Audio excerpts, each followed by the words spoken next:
Donc j'étais heureux d'abord de venir ici pour ce sommet des deux rives. C'est une initiative que nous avions prise en février 2018 à Tunis.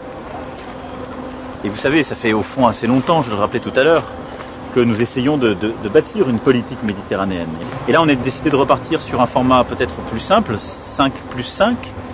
Et donc en sortant peut-être des conflits qui peuvent exister dans la partie orientale de la Méditerranée, et en essayant d'adopter une méthode un peu différente qui consistait à dire que ce n'est pas simplement un dialogue entre les gouvernements, mais c'est un dialogue aussi qui doit inclure les sociétés civiles et conduire celles-ci à faire monter les projets. Pendant pratiquement 2-3 mois, les représentants, 100 représentants des 10 pays membres du groupe Mécanisme 5+5 sont réunis dans plusieurs capitales maghrébines et des capitales européennes.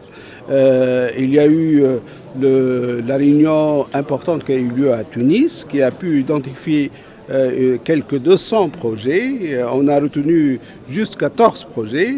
Donc, le processus euroméditerranéen et le dialogue 5+5, ce n'est plus seulement une plateforme politique, c'est aujourd'hui aussi un cadre dans lequel on discute de projets concrets de développement. Aujourd'hui, nous avons des enjeux communs.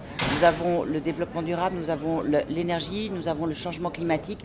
Et je crois que nos différences peuvent nous permettre d'aller vers une excellence dans la résilience. Finalement, on s'est rendu compte à travers ces forums que nous avions beaucoup de points communs, que nous avions une société civile incroyablement dynamique, on a eu plus de 200 projets, des projets remarquables et des projets convergents. Donc sincèrement, moi je pense qu'aujourd'hui, on assiste à quelque part une renaissance de la Méditerranée pour un futur meilleur, et je trouve que c'est un grand jour. We are very optimistic and looking forward towards future cooperation based on this summit.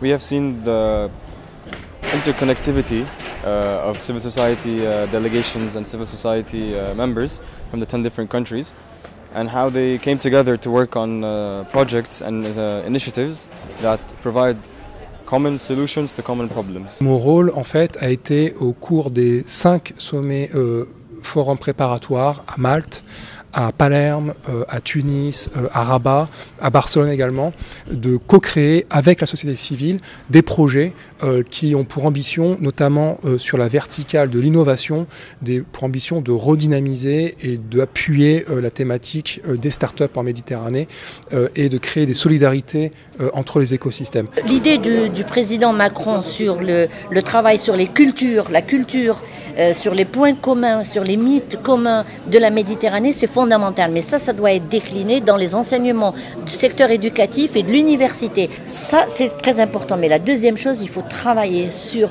les territoires. Il faut territorialiser les projets, les programmes. Parce que jusque-là, tous les programmes ont concerné l'institutionnel. On s'est adressé au gouvernement. On continue à réfléchir gouvernement. Vous avez vu qu'on n'a pas donné la parole à la société civile.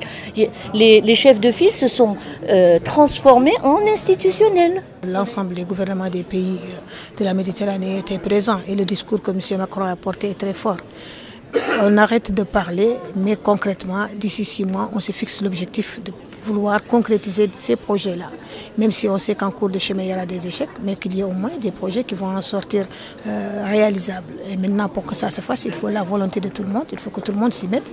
Les jeunes de leur part, les gouvernements, les partenaires au développement de leur part, mais aussi les partenaires financiers de leur part.